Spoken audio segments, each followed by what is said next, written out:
મિત્રો માહિતી 100% શેર કરવા જેવી છે। મિત્રો આજકાલ લોકો સાયટિકાથી ખૂબ જ ચિંતિત છે, આ ખૂબ જ હેરાન કરે છે। ભારત અને વિદેશમાં પણ કેટલાક લોકો સાયટિકાનો શિકાર બન્યા છે, તેને દૂર કરવા માટે ઘરગથ્થુ ઉપચારનો ઉપયોગ કરી શકાય છે અને અન્ય લોકો પણ તેનાથી રાહત મેળવી શકે છે। ડોક્ટરની સલાહ લીધા વિના તેનો ઝડપથી ઈલાજ કરી શકાય છે। કટીના કરોડરજ્જુના ઉપરથી નીચે સુધીનો મણકો હોય છે, જેમાં નીચલા મણકા પરનો ભાર ઉપાડવા બેસીને અથવા ઉભા રહીને ઉપાડવામાં આવે છે, જેને કસરતથી પણ દૂર કરી શકાય છે। તેનો ઘરેલું ઉપચારથી પણ દૂર કરી શકાય છે। ડાબા પગમાં અથવા જમણા પગમાં દુખાવો થાય છે, ક્યારેક તે ખાલી હોય છે, ક્યારેક તે ધ્યાનપાત્ર નથી અને કળતરની લાગણી વગેરે છે।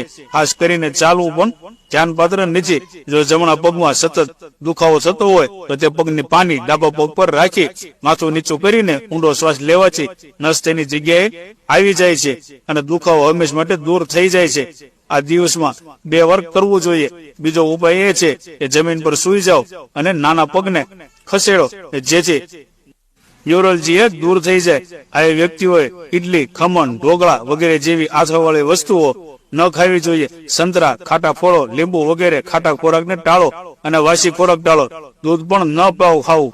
લસણના 10 નંગ 40 ગ્રામ એરંડા તેલમાં ગરમ કરીને તેને ઠંડુ કરીને માલિશ કરવાથી પણ દુખાવામાં આરામ મળે છે। રેતીમાં મીઠું ભેળવી પગને ધીમે ધીમે હલાવવાથી દુખાવામાં આરામ મળે છે।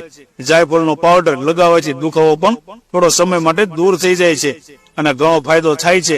આદુ અને કાળા મરીના તેલની માલિશ કરવાથી ન્યુરોલજી મટે છે અને સાયટિકામાં ઘણી રાહત મળે છે। સવારે વહેલા ઉઠીને બંને હાથ પગ સુધી ફેલાવીને 12 પ્રાણાયામ કરવાથી ચેતના દુખાવામાં રાહત મળે છે। ગુરુગ્રસ્થી ધરાવતા લોકોએ બેડ પર પીઠ સીધી રાખીને આરામ કરવો જોઈએ અને બને જ્યાં સુધી તમારે પથારીમાં સૂવું જોઈએ। નીચેની સીટ ઉપર ઊંધું સુવાથી અને જમીનની 2 ફૂટ ઉપર ચડવાથી નસ ખુલે છે, તે સાયટિકામાં ખૂબ જ ફાયદાકારક છે। આ વ્યક્તિઓએ લાંબો સમય ઊભા ન રહેવું જોઈએ અને વજન વધારે ન હોવું જોઈએ।